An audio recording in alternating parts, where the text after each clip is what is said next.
The cooking the housemaid makes is so terrible. Throw it all away and let's order pizza today.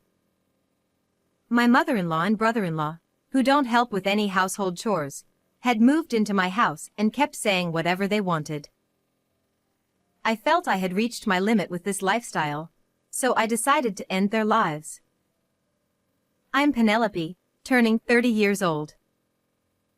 Finally, my life has settled down, and peaceful days have returned. It all began when I attended a company drinking party. It was there that I met my ex-husband Sebastian. I first met Sebastian at a drinking party, and we immediately hit it off. We became close quickly, exchanged contact information, and started going out for drinks together regularly. Even though we worked in different departments at the company, he would wait until I finished work and would listen kindly when I complained about making mistakes. He was supportive and empathetic when I had personal concerns, and being with him became a comforting time for me. And it seemed Sebastian felt the same way. He asked me to become his girlfriend. I was really happy and we started dating. After that, we did typical things that couples do. Going on trips on weekends, having dates nearby places, and that kind of stuff. Then, around 2 years into our relationship, Sebastian proposed to me. I had a strong feeling that I wanted to marry him, so I happily accepted his proposal. Both my parents and Sebastian's parents gave their consent to our marriage, so we began preparing for the wedding while working. It was a bit challenging, but I felt fulfilled and happy throughout the preparations. Finally, we were able to have our wedding ceremony, and everyone congratulated us.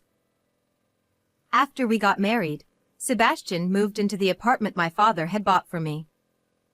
Even after marriage, Sebastian remained kind and shared household chores with me. When I was busy, he would take care of everything without complaint. I was truly happy to have married such a wonderful person. One day, Sebastian's father passed away from a long-term illness. With Sebastian's mother now alone in their family home, Sebastian approached me with a proposal.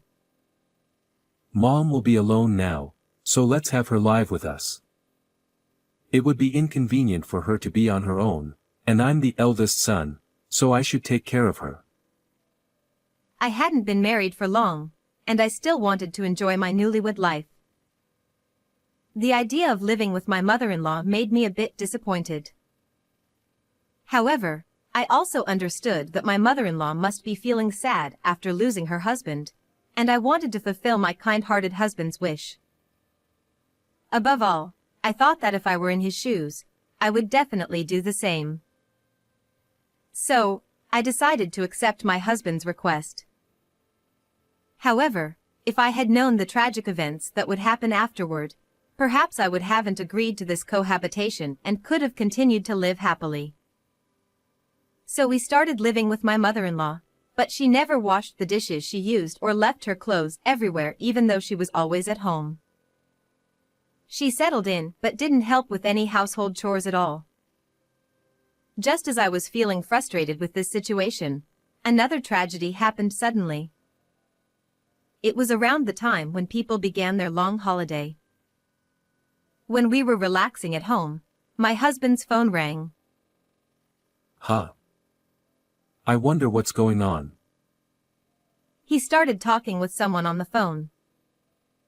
It seemed like it was from my brother-in-law, Adam.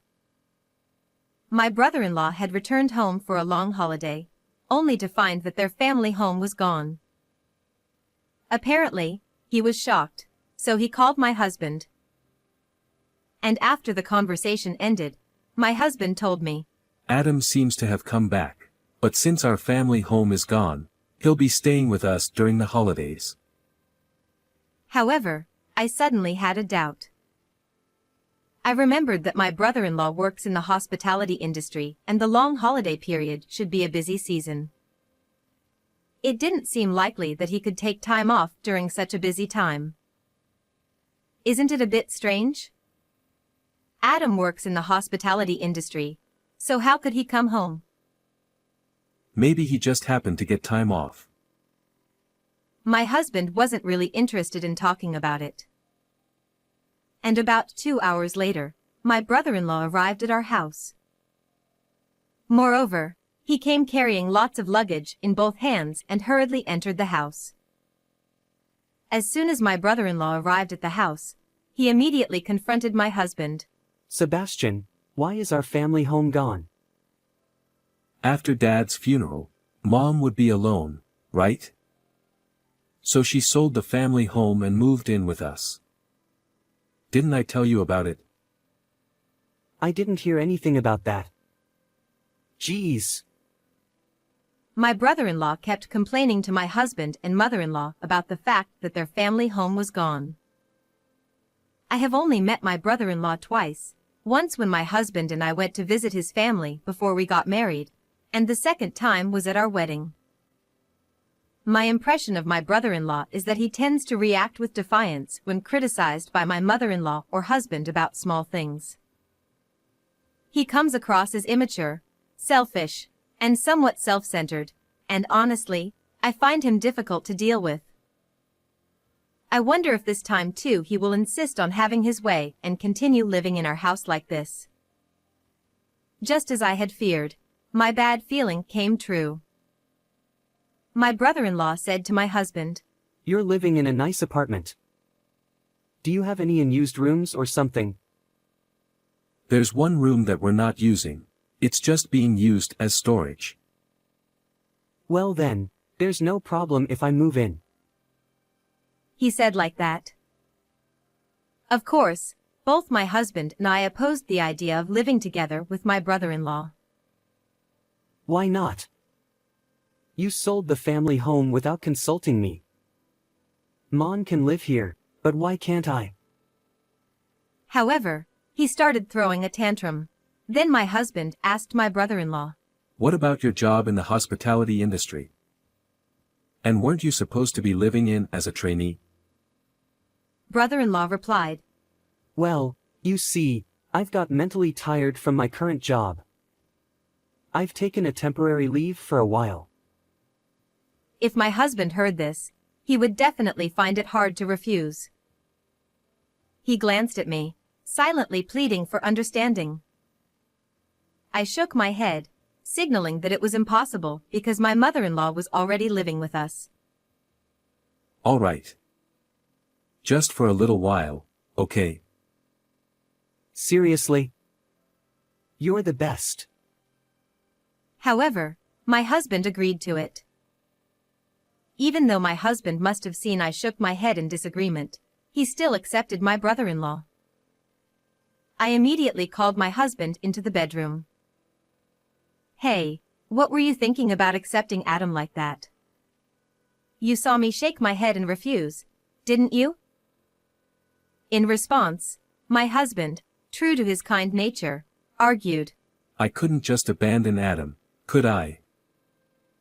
However, once we accepted my brother-in-law into our home, it's obvious that it would be difficult to kick him out.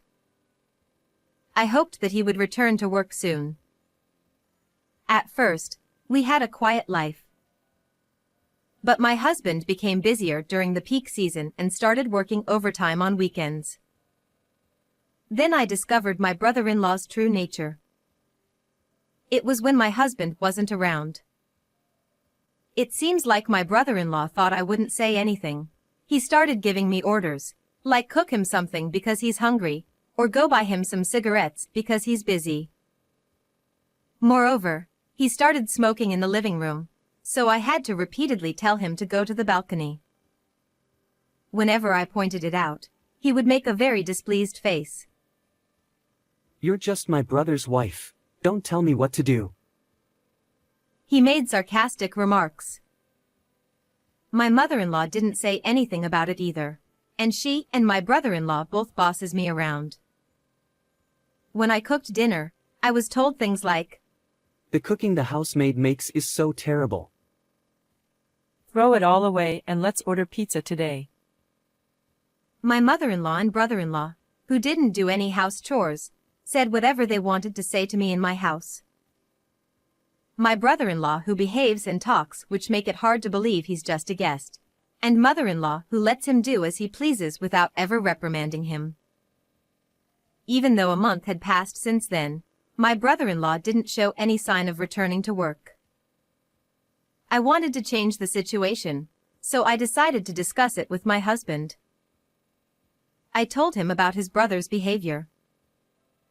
I couldn't bear it anymore. But, when I had a talk with my husband, he said, Well, it's only been a month. He's probably been through a lot. Let's give him some more time and space. So I said, he's definitely lying about being mentally stressed and taking leave. It's been a month, and he hasn't made any effort to go back to work.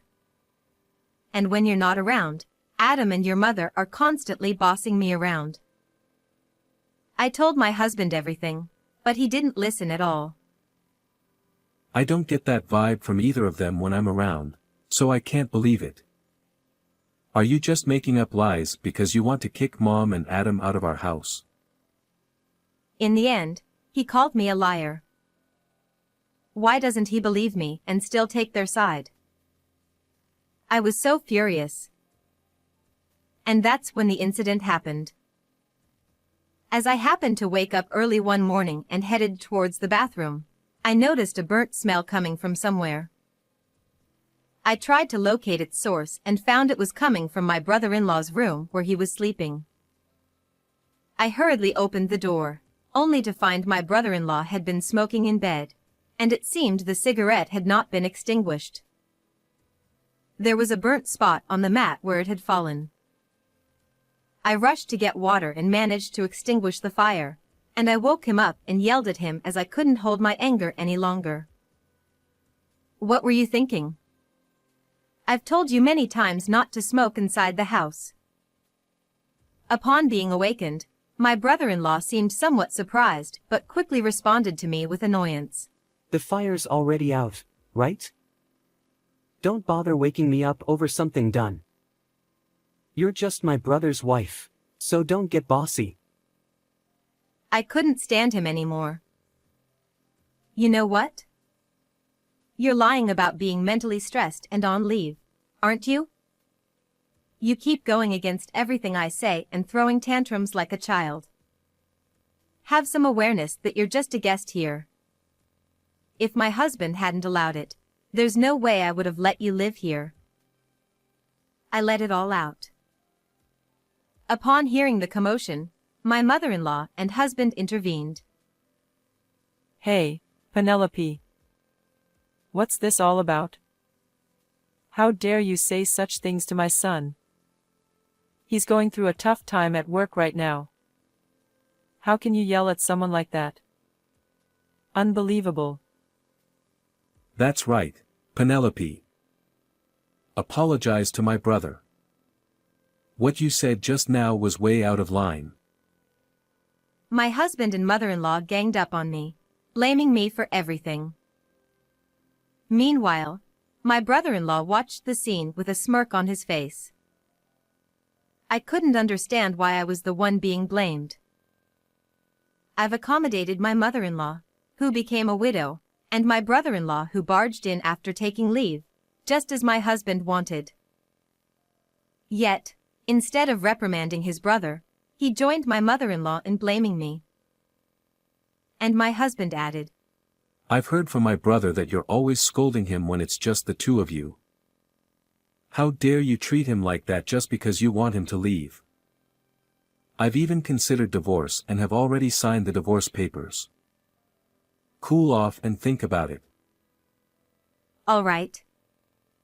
If you're going to take your brother's side like that, then I'll divorce you or do whatever it takes. I'm leaving this house. I've reached my limit, and as I prepare to leave for work, I've decided I will never forgive them. That day, I was irritated all day, and I got calls from my husband several times, but I ignored them all. I finished work and then got home, determined to expose my brother-in-law's lie. I found the house key wouldn't work. No matter how many times I tried to unlock the door, the key wouldn't turn, so I called my husband. Then he said me. I've changed the locks at home, so don't bother coming back.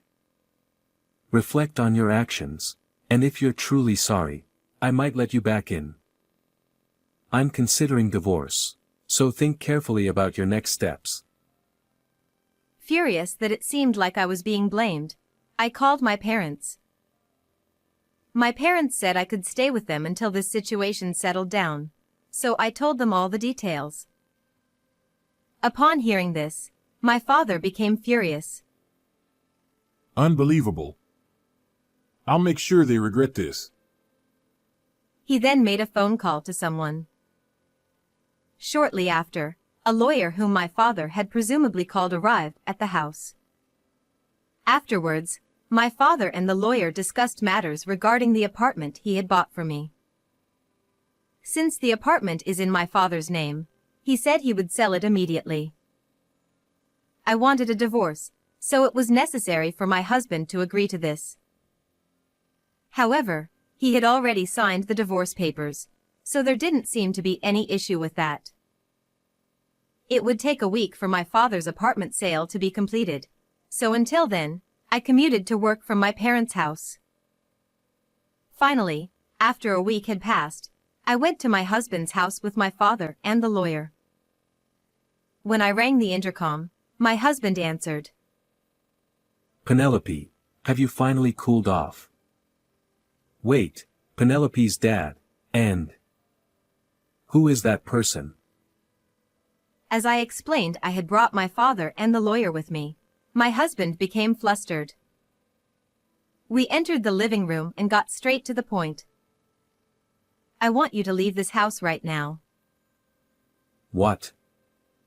Right now? Sebastian stammered nervously, clearly intimidated by my father and the lawyer. Then my brother-in-law and mother-in-law intervened.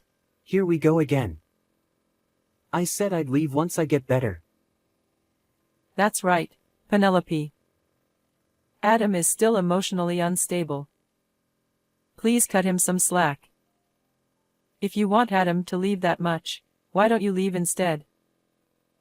My brother-in-law and mother-in-law were both being selfish and unwilling to listen to me. Seeing no other option, I asked the lawyer to explain on my behalf. All of you need to leave the house. The owner has decided to put this house up for sale. The lawyer's explanation seemed to shock them. Huh? What? What do you mean? This house belongs to Sebastian, right? Sebastian, you haven't sold it, have you? Just because it belongs to my brother doesn't mean his wife has the right to sell it without permission. Then my father spoke up. This house was a gift from me to my daughter, given when she became a working adult. In fact, the contract is in her name. So, there should be no problem if she decides to sell this house. He then presented the contract documents to my husband and his family. Upon seeing the documents, my husband, mother-in-law, and brother-in-law turned pale. Then I said to my husband, "Hand me the divorce papers that you said you've already signed. You wanted a divorce too, so there shouldn't be any issue, right?" I just got in the heat of anger. Just got in the heat of anger? Yet you signed the divorce papers beforehand. That makes no sense. Stop making excuses and just hand it over. Or should we both hire lawyers and settle this through negotiations? In that case, we might need to send certified documents to your company. My husband quickly brought the divorce papers. Then I signed the papers as well. Well then, this is it. Leave by the end of this month. I think you understand, but if you don't leave, it'll become a police matter. With that, I got up to leave. This is no joke. My brother-in-law shouted angrily as he stood up and tried to grab me. if you lay a hand on us, I'll call the police immediately. For someone supposedly mentally unstable, you're quite aggressive, aren't you? Why don't you get back to work? However, as I said so, he started punching the floor in frustration. Damaging property is also a police matter, you know. I quickly added. Damn it. All right. My brother-in-law yelled in frustration, thrashing about. After that, thanks to the lawyer, the proceedings went smoothly. The divorce was finalized successfully, and I managed to evict my husband and in-laws from the house. I heard through the grapevine that my ex-husband couldn't support 3 adults on his salary alone, so he told my ex-brother-in-law to leave immediately.